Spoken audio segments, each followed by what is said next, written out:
Good morning, gearheads, and welcome to Speed City F1 on SiriusXM. This is Jon Massengale, and the rest of the team will be joining me shortly, including Chris Medland live from Zandfoort. But I will be getting you ready for the race here in just a few minutes. We are looking at the 15th round of the Formula One season and back after a summer break, a nice long summer break for all the team and everybody that works in Formula One. But I know you are excited to have racing back, and so am I. And we have lots of audio today. We got lots of interviews, and Chris is going to be getting us more live interviews. But it's really exciting because Zandfoort is one of those special circuits. And as we know, it's probably the second to the last year that we're going to have Zandfoort, unless something changes, because next year they're saying it's going to be the final year of racing in Zandfoort. So we will see how that plays out, but it is a very interesting track. We've got some nice banked corners. If you've been watching practice and qualifying, which we'll get into shortly, talk about the qualifying and see how everyone is done. But you'll see that this is a very unique track. It's difficult to pass, but it is a fascinating old school kind of circuit here on the Formula One calendar for 2025. But I think I want to touch on qualifying just a little bit because it was looking like all weekend long, all practice sessions, that it was going to be Lando Norris, because he was a little quicker than his teammate, Oscar Piastri, all weekend long leading up to qualifying. And it wasn't a huge gap, but it was a bit of a gap. But like Piastri has done so much of this year, he seems to get better as the weekend goes on. And he did just that because he put it on the pole. Now, it was only 12 thousandths of a second. And we've got a couple of clips. And I think I want to play the clip from Oscar Piastri first because, like I said, he got better all weekend long, and a little bit of a I don't want to say surprise, but let's hear from Oscar Piastri. I'm still working it out a little bit. Yeah, it was a good lap. Still not perfect, but just good enough. It's been a little bit of hard work to try and get there this weekend, but eventually we got there. So, very happy with that, and just proud of the team. Being able to try and help me as much as they can get there, because the car's been very strong this weekend. Made some tweaks here and there to try and improve, but it's been a bit more than just that to try and help me. So it's been a team effort. It feels like this year that's been one of the real strengths, is when maybe you don't start the weekend off so well, you found a way, basically. Is that kind of how you read it, and how much does that help, obviously, with P1 tomorrow? I would say this weekend has definitely been the case with that. There's been some weekends that have started good, ended good, like, I don't know. It's not obvious to me that's how it goes sometimes, but I'm glad I'm starting off pole. It's a short run to turn one, but as we saw last year, still need a good start. So we'll try and make sure that we can do that and set up a good race. Okay, so good luck tomorrow. Thank you. Yeah, like I said, I don't think he sounded surprised because the car has been so strong for both Piastri and Lando Norris. So it was not a surprise. But let's go ahead and hear from Lando Norris here next, as he was P2 in qualifying. Missing out. Yeah, just a bummer, but like I can do now. Like my lap was still pretty good. 100th is such a small margin. It's frustrating, especially mainly because it's a track which is pretty much impossible to overtake on. So a lot of my chances are now gone, but. We saw some good laps I thought I put in. I had a bit of a moment in 7 on my best lap, which was probably a little bit of a loss, and a bit more of a gust of wind down the start finish, and I lost 100th, and then on P2, so just close margins and small margins, and today I lost out, but could easily, and if you just rerun it, I could easily be ahead by the same margin again. So, it's close, and that's just the way it is. But that inherent pace gives you confidence tomorrow, and I know it's hard to overtake around here, but those small margins could flip the other way, strategy could go your way. Yeah, but if you want to overtake here, you need to be like a second and a half quicker, and I'm 100th slower at the minute, so not many chances. All right, well, good luck tomorrow anyway. That was a nice snapback from Lando Norris talking about how fast you need to be to pass at Zandfoort. But we shall see how this plays out. But I've been joined by Bob Varsha and Chris Medland, and Bob Varsha is coming to us live from Lime Rock. Bob, it looks absolutely gorgeous in Connecticut. How are you, my friend? I'm doing just fine, thanks. I made the mistake coming in of forgetting that there's only 2 entrances to this gorgeous little facility and that the public gates had not opened. So there was a huge line of cars out there, but incredibly friendly folks here. Yeah. They let me talk my way into the track, and so now here I am. All right. Well, let's see. I hear Chris Medland's microphone lighting up out there in Zandfoort. Mr. Medland, how are you, buddy? I'm very good, thanks, chap. To be with you again, and I've taken a bit of a risk. I will admit, there's one thing that I wasn't quite on at the top of the show, making a decision to take a coat or not to the grid, and I've gone without it. So I'm tempting fate.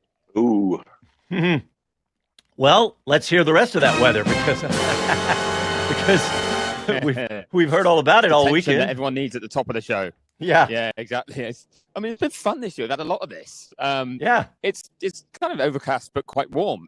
It was raining this morning when we were heading into the track, and then by the time you actually got into the circuit and walked to the media centre, I'm talking like a 15-20 minute walk, the sun was out and it kind of was blowing in from the sea and kind of clearing the clouds towards inland. So I thought, it's going to be fun all day, and then it's just bubbled up again. So it's completely clouded over, quite warm. It does seem to be a 60% chance of rain during the race, but that's showers. That's kind of, will they happen, won't they happen, when will they happen? It's very up and down in terms of the possibilities of it. But 60% chance is the current forecast. 40% chance right now, which is why I went for the, all right, well then that's less likely than it staying dry, so no coat. But if it does rain, then everybody pray for me. No coat. Yes. Well, I'll get into that competition. It's about 48 degrees here in the northwestern corner of Connecticut, but we've got absolutely beautiful cloudless skies. So sorry, Chris. Yeah. Where's the fun in that, though? Because at least we're going to have an afternoon here of racing where even if we get a kind of processional race, and as Lando hinted at, there's a chance of that if everyone gets away cleanly. And I'm not certain everyone's going to get away cleanly. I've got a feeling they won't. But if they do, it could be processional. But if it starts to rain, it really does mix it up. And around here, you can't afford to just slightly slide wide because these gravel traps in particular, they trap cars. They are deep. Yeah. We saw quite a few in practice not be able to get out of the gravel and get going again during those. Chris, you're breaking up just enough to get most of that, but we're definitely losing you a little bit, buddy. Yeah, it could be. All right. Well, we may have to get Chris closer to a Wi-Fi spot, but I think what he was getting at is that we don't know what's going to happen at the beginning of this race. And Bob, you know what? We have not seen these McLaren cars come together. We almost saw it, but we have not seen them come together, have we? You're talking about the infamous Canadian Grand Prix in Montreal, where Lando tried an absolutely insane pass on his teammate and wound up crashing into the wall. Well, and we also saw Piastri almost come into the back of Lando. I think it was Hungary, right? The last race. So, or was it? No, it was the one where he got penalized. But still, we have not seen them come together, and I just feel like it's going to happen, right? We've got a 2-horse race for this championship between the two McLarens, and just and even worse, they've got the Constructors' Championship basically sewn up. Yeah. So now it's just, one-on-one for the Drivers' World Championship. Oh, and by the way, while Chris is messing around with his Wi-Fi, we know that he is taking advantage of the good offices of Pirelli. And this is Pirelli's 500th Formula One World Championship Grand Prix. So big kudos and congratulations to our friend Mario Isola and the entire team from Pirelli. Yeah, that's a big deal. Now that's not all consecutive, right? Because they've been in and out as the they've been provider. in and out. Yeah. Correct. Yeah. Right. Well, that's an impressive feat, but yeah, let's talk a little bit more. We've got a couple of more clips. I think I want to play a clip from Max Verstappen because Max, look, home race for Max, right? The crowd's all fired up for Max, and he's in a decent position after qualifying third. And, you know, I thought maybe he might be further back, to be honest, Bob, but there he is in P3, and you never know with Max. So let's hear from Max Verstappen. I mean, we made some final adjustments again, which brought the balance a bit more together, finally, which we've been looking for the whole weekend. And yeah, I'm happy with that. Yeah, the car gave me also a bit more confidence to attack, and yeah, especially that middle sector was enjoyable. We were lacking a bit too much in sector 1, unfortunately. But to be P3 here in qualifying for us was, I think, a great achievement. So what do you think is possible tomorrow? I know the McLarens are quick, but it feels like maybe you've edged ahead of Mercedes and Ferrari now, and that podium really is on the cards. Yeah, I mean, I hope so. I hope that we can be ahead, but normally in the race is always a bit of a question mark because we've not always been good in the race. So I hope that we are tomorrow. Good luck. Thank you. Yeah, I hope Max has a good race at his home race, but Chris, we'll check in with you. Check on your microphone. How are you, sir? I'm very well. Hopefully it's working right now. Yep, Just sounds overtaking good. a Formula One driver. Yep, sound good. Absolutely strode past Julian Palmer like he was standing still. So in his old age. Yeah, well, you're probably trying to grab an interview, the same one that he was looking for. And those instincts are what make you who you are, Chris Medland. That was actually, I was getting onto the grid before I get in trouble for being in the pit lane before it opens. So in a few minutes, the cars will be heading out onto the track. But it does mean I'm now back on the dance floor that is the Zandvoort grid. Because anyone who's listened to our show over the past few seasons will know that this is so loud. Fortunately, my microphone will drown it out, but you might hear me screaming and wonder why. But this is the loudest grid of the season by far. They have a huge kind of DJ set going on. It just doesn't stop.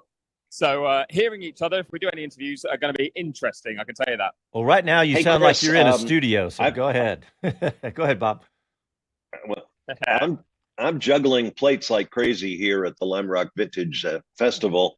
So I wasn't able to look at the FIA documents overnight. Is anybody in trouble? Has the grid changed at all from the end of qualifying? It has, yes. One driver is starting from the pit lane, and it is not Lance Stroll, who crashed in Q1. He will start in 19th place, but it is Ollie Behrman. So Behrman, who had qualified 19th, Haas opted to change his engine. So they actually started that work last night, and it meant that they weren't ready to cover the car at the time you're meant to cover the car. So that meant they broke Parc Fermé rules, and he had to start from the pit lane regardless. But yeah, they've changed his engine for a new one, which exceeded limits. It was outside of Parc Fermé regulations. All the things you're not meant to do, which mean a pit lane start. But as I say, it only cost him one position on the grid anyway. Yeah, that was a weird notice. Without the breach was for not covering the car, and I thought that was an unusual one. But now we know why. Thanks, Chris. Yeah, it's not something we get all that often, but I think one of the main reasons for it is because Haas could have avoided that and tried to just change the engine later. They could have analysed it later on and gone, yeah, we'll change that, and done the work this morning. But then all the mechanics know that they have that work to do when they go to bed last night. They're kind of up against it to make sure it's all ready this morning. And instead, you're likely to break Parc Fermé rules anyway by changing the engine itself if you were exceeding the component numbers you were using. So you might as well just kind of forget Parc Fermé and get on with the work and then take your punishment earlier. So, yeah, it was the first time I've seen that in a long time as well. But the end outcome is the same. Yeah. All right, guys, let's get a quick break in. And when we come back, we've got lots to discuss, including the Cadillac F1 driver selection. You're listening to Speed City, back after these messages. All right, checking in with the YouTubers. Kevin Kelly's here. Happy race day, folks, he says. Mike Bowles is here, giving us a couple of checkered flags. KK says, where's the rain? They said all week it's going to be all rain, 3 days, and nothing. Now, hold on, KK. We still got a race. Chris says it's 60% chance of rain, so we'll see how that works. Joe says, I think I'm awake. And Tim, TW says, hello, hands clapping. All right. Well, thanks, guys. Yeah, grab yourself a cup of coffee, says Mike Bowles. And TW, he says jet lag's kicking his butt. Where'd you go? What'd you do, Tim? And he says coffee's not helping. All right.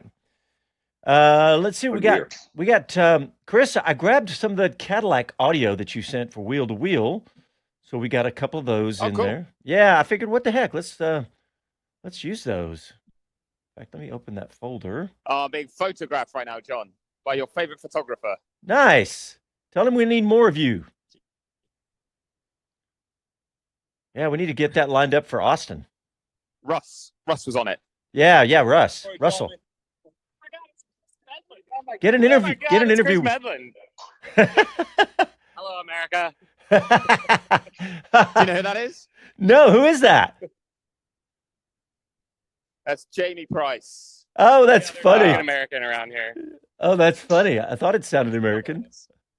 That's great. I know who he is. Photographer Jamie Price. Oh yeah, he is a Lance Stroll fan. He's in Aston Martin gear. Terrible.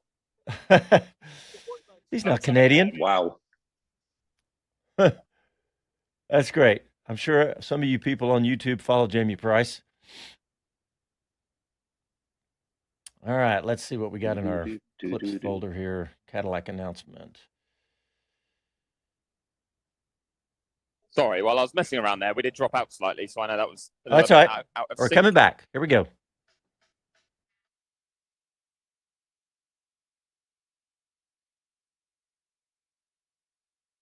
Hi, this is Karun Chandok, and you're listening to Speed City.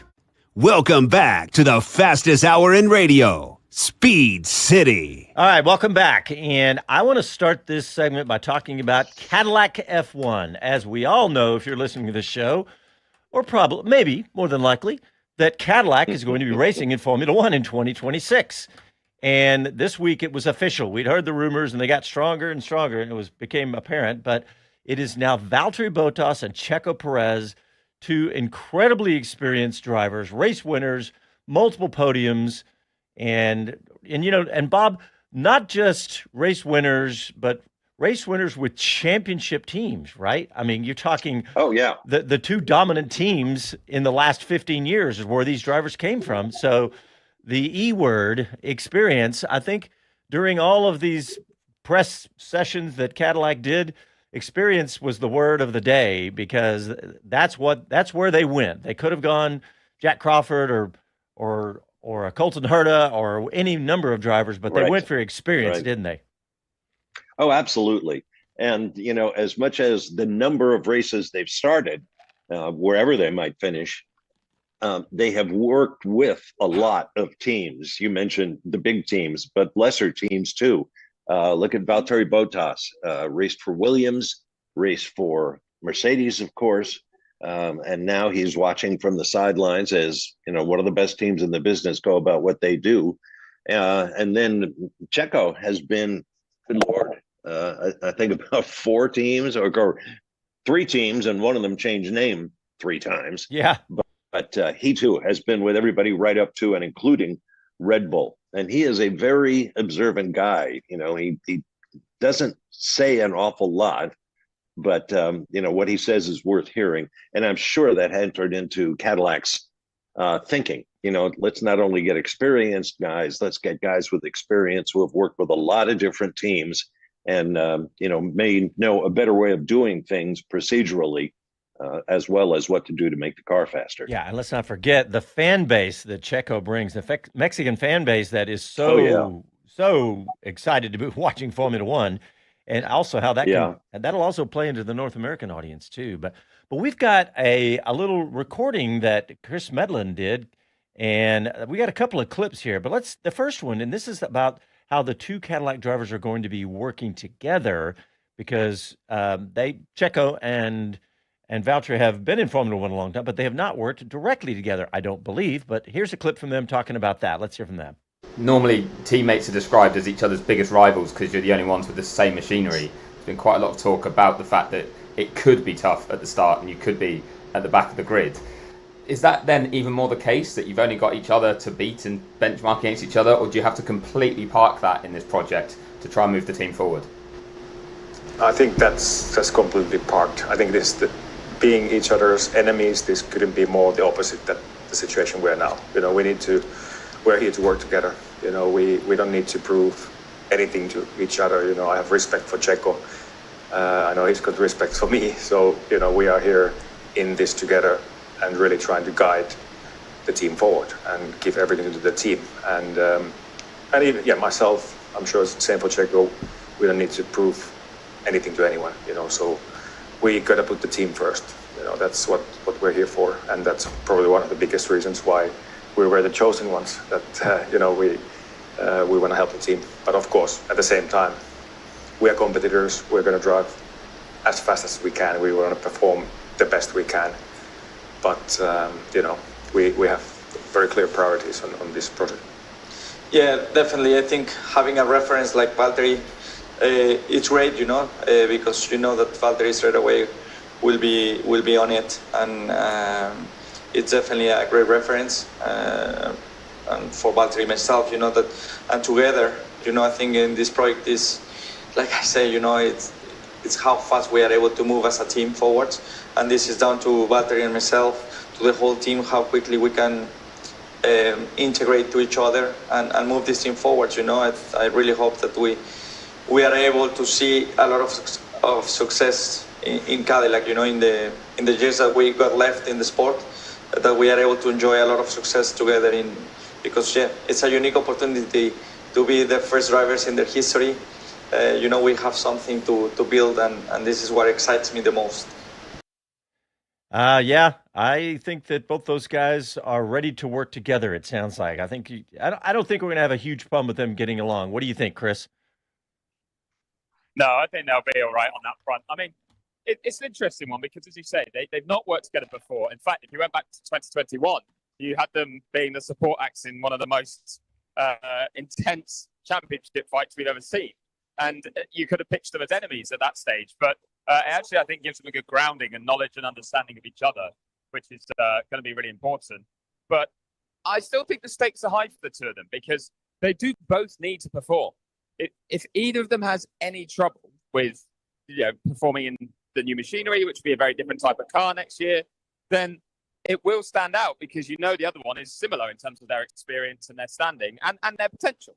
And I think that could mean that they are going to be benchmarked against each other still, even though they say they've got to work together. So they'll want to, in a sense, the best thing for the two of them would be if they are closely matched, and that will kind of help them both move forward without too much pressure. So I think there will still be a little bit there. Yeah, it's going to be really fun to watch how this plays out. But I want to play another clip because we've got the boss of the TWG group, which is the group that is running this Cadillac F1 team. And the boss's name is Dan Taurus. And of course, the question comes up about why not an American driver? Because you could have made an argument for Jack Crawford. I think that, and then look, we still could see Jack Crawford as a reserve driver for them. So we'll see how this plays out. But the question was asked, and this was Chris Medland again. So let's hear from TWG boss Dan Taurus.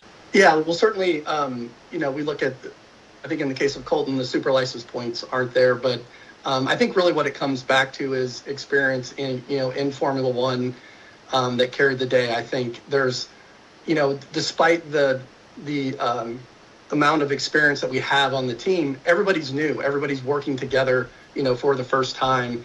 And so we think that the experience that these two drivers bring are really what's most important. And so, we certainly do think about, it's important to us to make sure there's a pathway for an American driver into Formula One, and we'll be working on that. But I think for this inaugural season, for what the team needs, and again, really what these drivers bring, this was the right combination for our team. I think I could hear Chris Medland taking notes on his keyboard during that interview, but well, Dan Towers made a great point there. It's not just about this inaugural year.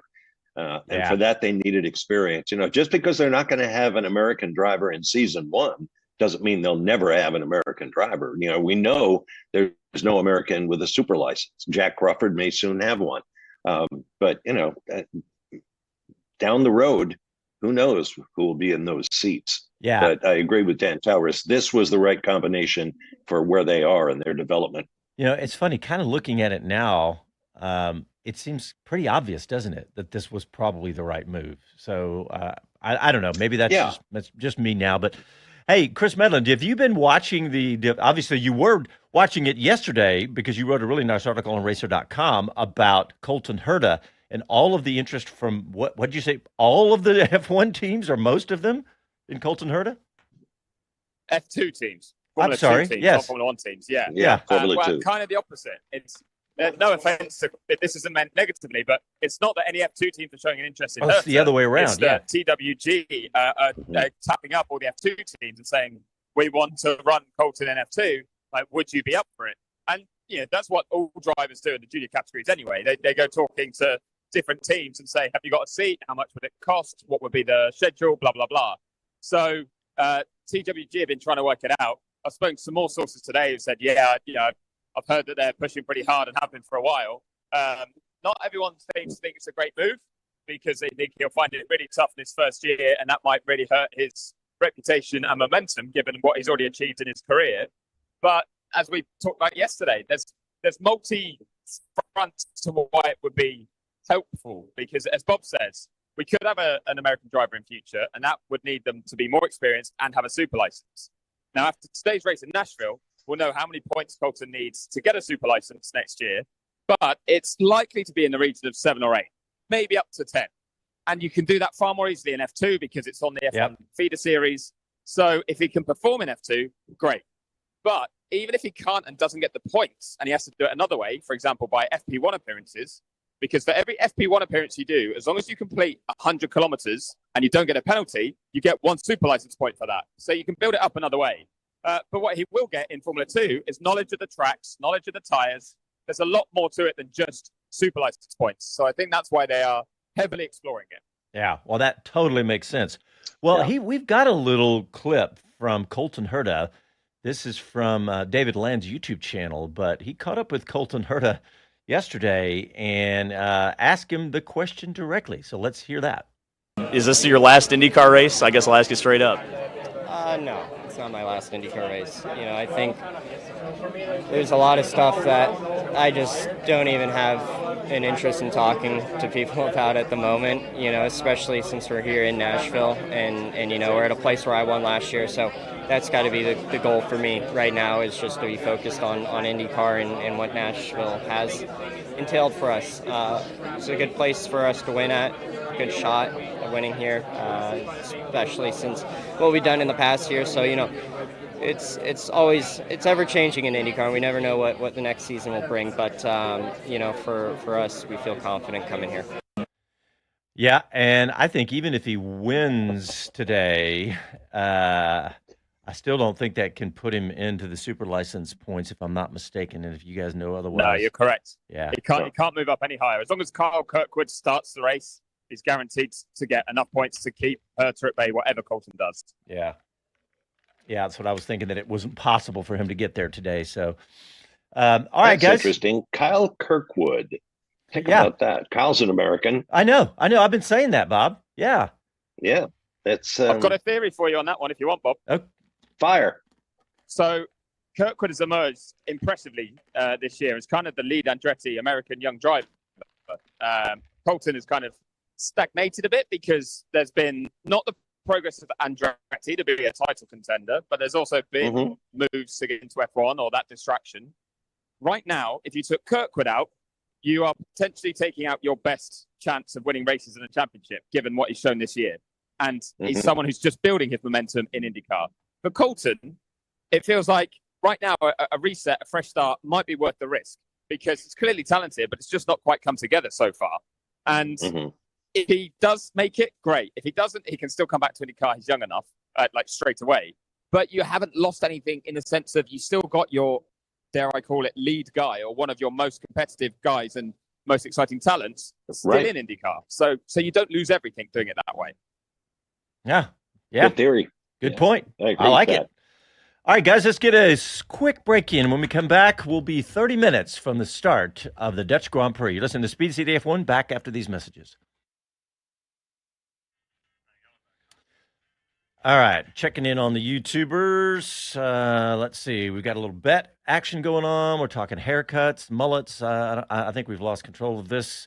Tim, what is going on? You're supposed to be keeping these guys in order. Let's see what's going on here. Mike Bowles says, hope the mullet doesn't resurface. I think he's talking about Stroll. Is that right, Mike Bowles? I think it's... what's he talking about? It's Bottas. Oh, Bottas yes, of course. Bottas had blonde, the mullet. That's right, yeah. I noticed no one is mentioning his bare butt calendar that created so much noise during the season. Yeah, if I had been there, I thought about this earlier, Bob. I've got an update on that if you want it. Okay, sure, why not? Let's keep that for when we're back on air. It's a big delivery. It's big news. Okay, good. You got it. Let's see what else is going on here. Does that mean you've been holding out on us with big stories?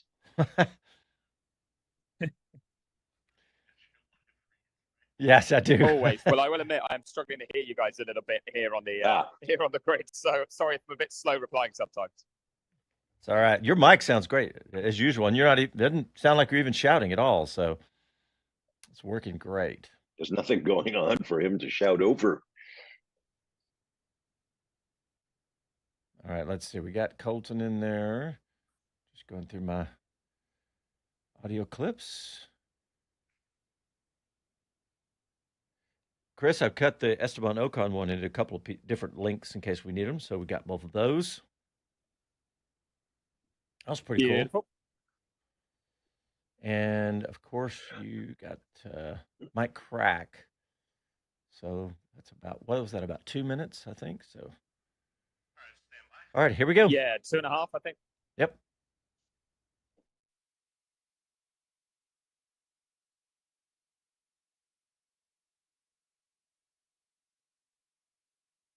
I'm George Russell, and you're listening to Speed City. Welcome back to the fastest hour in radio, Speed City. In business, they say you can have better, cheaper, or faster, but you only get to pick two. What if you could have all three at the same time? That's exactly what Cohere, Thomson Reuters, and Specialized Bikes have since they upgraded to the next generation of the cloud, Oracle Cloud Infrastructure. OCI is the blazing fast platform for your infrastructure, database, application development, and AI needs, where you can run any workload in a high availability, consistently high performance environment and spend less than you would with other clouds. How is it faster? OCI's block storage gives you more operations per second. Cheaper? OCI costs up to 50% less for compute, 70% less for storage, and 80% less for networking. Better? In test after test, OCI customers report lower latency and higher bandwidth versus other clouds. This is the cloud built for AI and all your workloads. Right now, with zero commitment, try OCI for free. Head to oracle.com/formula. That's oracle.com/formula. All right. Well, Chris Medland, we were talking during the break, and we were talking about Valtteri Bottas's bare bottom that he apparently likes to show occasionally on social media. And you have some breaking news. I was going to make a pun there, but I'm not going to. Breaking news. That's a nice play on words. I got that pun. Well done. So, in doing the digging for the big stories that you really want to understand, I was speaking about Prix in the paddock on Friday it was, and he offered this up. He told me that in moving to Cadillac, they have not, I repeat, not banned him from doing butt calendars, and he is free to do more naked butt calendars if he likes. He said that wasn't the only reason he signed, but it was a big one. Well, it's not what that the hell big. We got me into here. Hey, Chris, I was thinking as listening to your interviews, I thought if I had been interviewing Dan Tauris, you know me, I will go for the silly. I would have asked him, would Bottas's bare bottom played into his choices of choosing drivers and their ability to market well? But I don't think I've heard anybody ask that question. Not directly. He was asked actually about commercial aspects of both drivers, mainly Sergio Perez. But he mentioned himself that Valtteri had built up this brand on social media and this fan base, and that also doesn't hurt that they have this. So for both drivers. So yeah, it was alluded to in a way, but not directly the calendar part. So it was very funny that some people did go a bit further and wonder if he'd still be allowed to do it, but he says he is. It already sounds actually very fun there. Valtteri also told me that both he and Checo did an episode of the show Hot Ones, where you eat all the hot chicken wings and have to deal with all the different spices. Oh my God. Yeah. So they've done an episode of that that will come out in January. But the big part of that was the last thing they did before boarding a flight for him to fly back here ready for this race. And he did say that he was nearly in a bit of trouble on a couple of occasions on the plane. Let's put it that way. Okay. Well, I guess we'll find out. We'll have to watch Hot. What's that called? It's on YouTube. I've seen it. But anyway, Hot Ones. Yeah. Hot Ones. Yeah. All right. Well, you know what? It is about that bit time. Of breaking news actually from the grid. Yes. Which is. Sorry, John. I know I've got a bit of a delay here, but this is actually to do with today's race. Lewis Hamilton.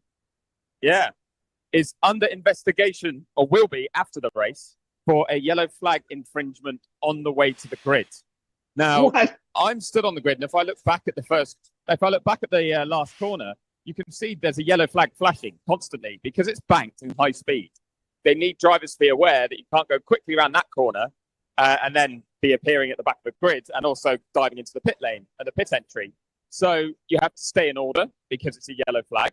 And you have to have slowed down. And I can only assume, having not seen the actual incident, that Lewis must have overtaken somebody at that point. But he's been pinged for a yellow flag infringement.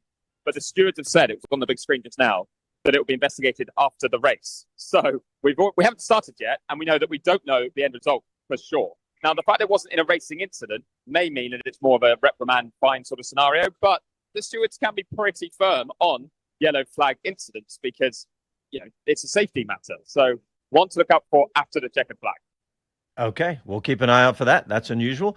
All right, Mr. Varsha, I know you're up in Lime Rock, but are you ready for the Varsha grid? Well, all but for the fact that I'm here in this very special building for quote-unquote insiders who pay a lot of money for the shelter, the food, and a great perspective on the racetrack.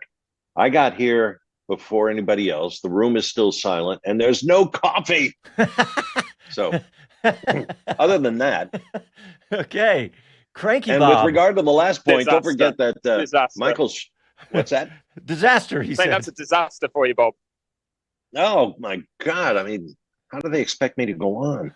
Well, all right. Here's the grid. Let's take a look. Starting on row one.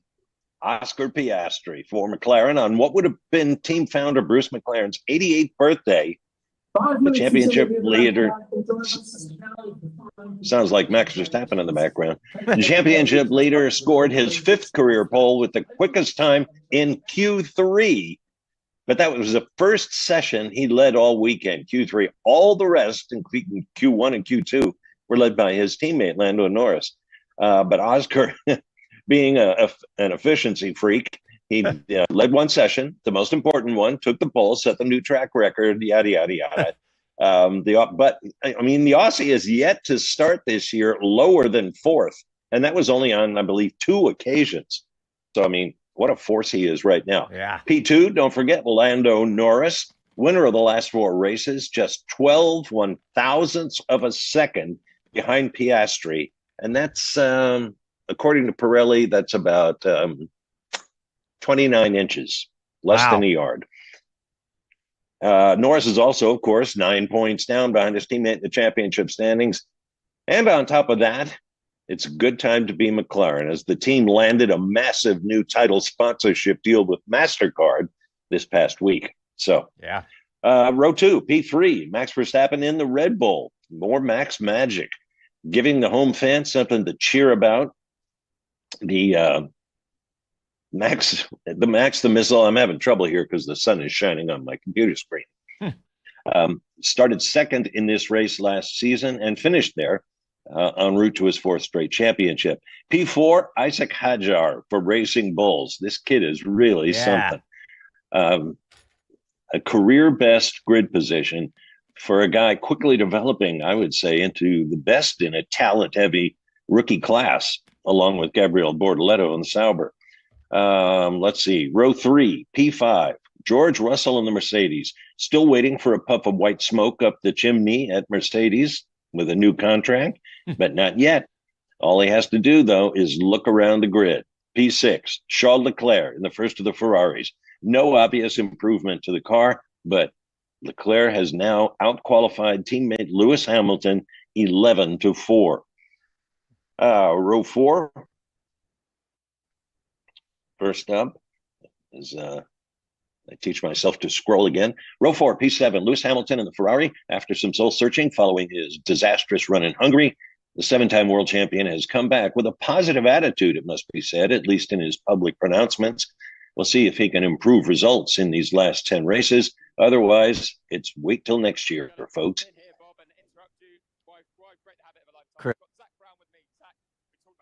It's between your two drivers. How close can it get at turn 1 here? Have you had to have a word with them? No. We're excited. We're ready to go racing. They know the rules of engagement. They've been driving brilliantly. Qualifying was amazing. So I'm excited, ready to go. But it's been closer than ever here. It's thousandths of a second. They both must know that whoever comes out of turn 1 in the lead has the best chance. It's all on that corner. I think turn 1, and you're going to have this Max guy who I think sees that as a window of opportunity. So 3 into 1 is usually pretty tricky, but let's see. They know what they're doing. What do you think is going to be the key, though, to this race and who comes out on top? I think start's going to play a big role in it. I think there's nothing in the pace. It's hard to pass around here, so I think it'll be a first lap and no mistakes. All right, well, good luck today. Thank you. Oh, nice job, Chris. You know, Zach Brown has the perfect voice for radio. He just explodes on the air. That's a gift. Nice. Okay, picking up, P8 is Liam Lawson for Racing Bulls, still on the comeback trail after his ignominious rejection at Sister Squad Red Bull. Lawson has notched his 4th top 10 start in the last 5 races, and the 3rd straight race in which the Bulls have both cars in Q3. Row 5, P9, Carlos Sainz in the Williams. Like Hamilton, he's a proven talent trying to adjust to a new team environment. People tend to forget that. What's wrong with Lewis? Nothing more than what's wrong with Carlos. New team, new environment, new race car. He starts in the top 10 for the first time in 3 races. P10 is Fernando Alonso in the Aston Martin. The former champ had no top 10 starts through the first 7 GP of 2025. Today is his 7th in the 9 races since Miami. So something good is happening at Aston Martin. Row 6, P11, Kimi Antonelli in the Mercedes. After a run of 5 points finishes in the first 6 races of the season, the Italian rookie is looking to break a slump of 4 straight bagels on the scoreboard. P12, Yuki Tsunoda for Red Bull, same song, second verse, continuing a run of 7 straight non-points finishes. The Japanese driver knows his career could be at risk, and despite being just a half second off teammate Verstappen here, let's not forget that. Yuki is coming along. Row 7, P13, Gabriel Bortoleto in the Sauber. The other side of the coin, reigning F2 champion has outqualified his teammate Nico Hülkenberg, excuse me, number 6, and his 3 scoring finishes on the last 4 races are, of course, the first of his career here in his rookie season. P14 is Pierre Gasly in the first of the Alpines. Talk about optimism. Gasly was so disappointed with his practices that he called qualifying 14th is something he can be proud of. Row 8, P15, Alex Albon and the Williams. Put Alex on the list of cars qualified out of position, I would say, and he let his feelings on the radio afterward. There was no doubt that Albon was not happy. P16, Franco Colapinto in the Alpine. It's hard to prepare properly for a Grand Prix, I would imagine, when your team boss spends the week telling the press that he's disappointed in you, just as the Red Bull gang. But Colapinto is on notice that Flavio Briatore says he may not have the skills after a series of crashes and poor finishes. Crazy. Row 9, P17, Nico Hulkenberg in the Sauber. How many drivers do you suppose are in a tie? How many guys do you suppose are on file with a podium finish this season, the first of his career, it must be said, despite a season qualifying average of over 15th place? And the Hulk holds that distinction. P18, Esteban Ocon in the Haas. Another tough weekend for the American squad. Starting positions on the last two rows. Well, more of an update coming up. Ocon's third straight Q1 elimination at Zandvoort. He just does not get along with this place. Row 10, all by himself. P19 is Lance Stroll in the Aston Martin. I suppose it's just a matter of perspective. Lance Stroll crashed heavily in practice too, then found the wall again in Q1 and was unable to rejoin. And starting from the pit lane, Ollie Behrman in the second Haas. Whatever the problem was with Haas, it affected both cars here. So they decided as a team that they would change engines going into penalty territory for Ollie Behrman. The British rookie has the field's worst average start position this year at 16. And that's your grid. All right. Rob, great timing, because I've now got Alan Permain again, who we did grab yesterday in the final 30 seconds of the show, didn't we? So I've got the racing team principal. We mentioned both your cars, Alan, 4th and 8th on the grid today. Obviously, they both done a good job in qualifying, but what is going to be the key to turning this into points in the race? Well, obviously, having a good race, a good strategy. We're confident of our race pace. Time management is good. Time management, of course, around here is key. There's some very high-speed corners that you need to look after your tires a little bit in. But I think for Isaac, we will race hard. We will, of course, race fair, but it's going to be quite tough with a Mercedes and 2 Ferraris behind him. He's got a. No, we'll do everything we can. Of course, we'll race them hard. With Liam, of course, our target is to beat those the Aston Martin and the Williams. I was going to say on Liam, actually, is he not perfectly placed, because he could potentially, I say potentially, create a bit of a gap here, hold up the rest of that midfield, because it's Ferrari's ahead of him. And team game in Monaco, could it happen here? Yeah, it's not the sort of circuit for that. I don't think Monaco is it's a very, very specific track, and no, there's no plans to do that. But then, is the target both cars in the points? Can you realistically that work easily, or is it tough when you've got, as you say, them actually away from each other? It's not easily, but it's very much our target in competitors. Well, good luck. We'll hopefully catch you for a third time this weekend after the race if it's gone well. Thank you. Well, who goes on the air before the race and says, yeah, that's what we're going to do. We'll have our second place guy hold everybody up so the first place guy can maximize his result? No, he's not going to tell you that. Nice job asking, though, Chris. Go ahead. Yeah. As much well, as you got to ask the question. As was getting saying about getting both cars in the points. Exactly. And it was only that. I only really had the penny drop, stood there interviewing him, looking back at the car and then the Williams behind him. And I thought, this is the perfect gap that you want to pit your lead car into. So, it'll be interesting to see if it plays out that way. Strategy-wise, actually, I'll see if I can find Mario Isola. But we're looking at a one-stopper, even though they've increased the pit lane speed limit to try and encourage 2 stops. And they're softer tyres as well. But it looks like most people will go medium hard, 1 stop, as long as it doesn't rain. All right, Chris, we need to get a quick break in. When we come back, we'll get the last 10 minutes in right before the start of the race. You're listening to Speed City. Back after these messages. Bob, congratulations. You've done it again. Once again, ignominious. Not only did I not know what it meant, I didn't know how to spell it. But let me help everybody out in case anyone's like me. It is deserving or causing public disgrace or shame. And to use it in a sentence, it is Liam Lawson caused an ignominious a lack of points display in his first 2 races for Red Bull. That was a really bad sentence, but You know what I'm getting at now. Yeah, I do.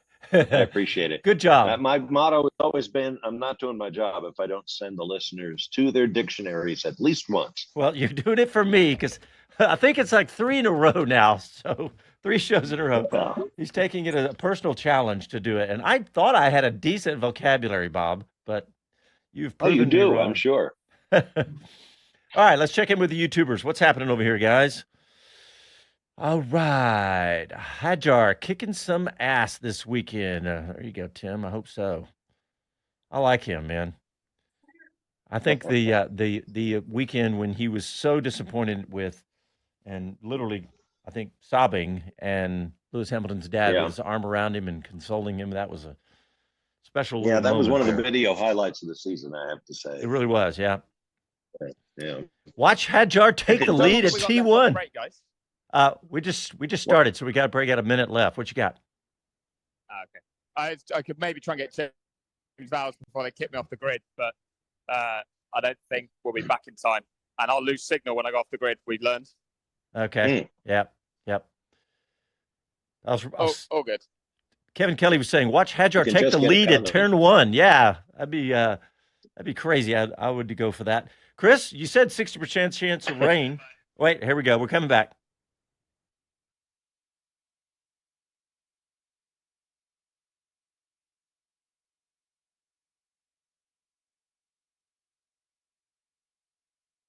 Hi, this is Max Verstappen, and you're listening to Speed City. Welcome back to the fastest hour in radio, Speed City. Right now, with zero commitment, try Oracle Cloud Infrastructure for free. Head to oracle.com/formula. That's oracle.com/formula. All right, we're 8 minutes in front of the Dutch Grand Prix in Zandvoort with the high bank curves. Back after a summer break. It's getting exciting. We're getting close. Chris Medland, can you hear me, buddy? Look up in the sky. How are we doing on the rain front? I can hear you. It's still grey overhead. If anything, it's got a little bit darker, but it's not yet raining, and it doesn't feel like it's about to, I will admit. I'm actually just about to get kicked off the grid, but I'm watching James Vowles walking around behind, he's looking at Liam Lawson's car because Carlos Sainz starts directly behind him, and he's trying to work out which tyres they're going to put on Lawson's car. I'm going to ask one quick question, James. Have you worked out the tyres that Lawson's starting on? No. But that's what you're trying to work out? No, actually, I was more interested in the torque on technique of their wheel nuts. We'll find everything out in about 30 seconds. There's no need for me to look into it. There's me going with the simple answer. And this is how a team boss and engineer's brain works. So I've got to get off the grid. But actually, we can walk and talk. I'm going to cheat and get this one in. James, what can you achieve with Carlos today from 10th and Alex from 13th, I believe? So I hope Carlos is 9th, unless I made a mistake. That would be right because Fernando's 10th. Well done. Correct. I mean, as you can see yesterday, milliseconds are really separating all of these cars from out here. So we know our race pace was good on Friday. We know we're going to go car in those conditions, but you can't overtake. So watch the start. I think you're going to see more than you do normally to try and see for position at the start of the race. And then from then onwards, it's a race to the weather because I think everyone will fall into a pretty normal one stop, but let's see. I'm glad you said that because that's what I predicted too. Well, let's see how it plays out. Good luck. I'll try and bother you later. Nice, Chris. Wonderful. Yes. Hey, what did he say again? The lug very nuts? awkward walk and talk. What did he say? The guns. He was trying to work out how the torque guns were working on the change their tires. Okay. The torque guns. Okay, I missed it. Chris, are we about to lose you? Because we've got that Mike Crack interview you did earlier. You are. So, yeah, lose me now, and I will get myself out of the pit lane when I lose my signal, and hopefully it'll be enlightening to the listeners. Yeah, all right. Yeah, but Chris caught up with Mike Crack, team boss for Aston Martin here for just right before about an hour ago, let's say. So let's hear from Mike Crack right now. So going from P10 and P19 today is a bit of a split compared to Hungary. What do you think is possible with Fernando starting in the top 10? It depends a lot on the start, obviously, and it depends a lot how the tyres are going. We have a different tyre strategy. We have a set of hard left that other teams are not having, which shows you that there is, it's not 100% clear. Let's say we need to see. The track has been seeing a lot of rain over the days. There is no F2, F3 that are normally rubbering and these kind of things. So we wanted to have the options open. And that is what's going to be interesting, because other teams are not having the same amount of options, and that gives us a bit of strategic freedom. So I think we have to see after the start where we are, how many people are doing what, and then decide from there. It's not anymore these days that you define a strategy up front and you go.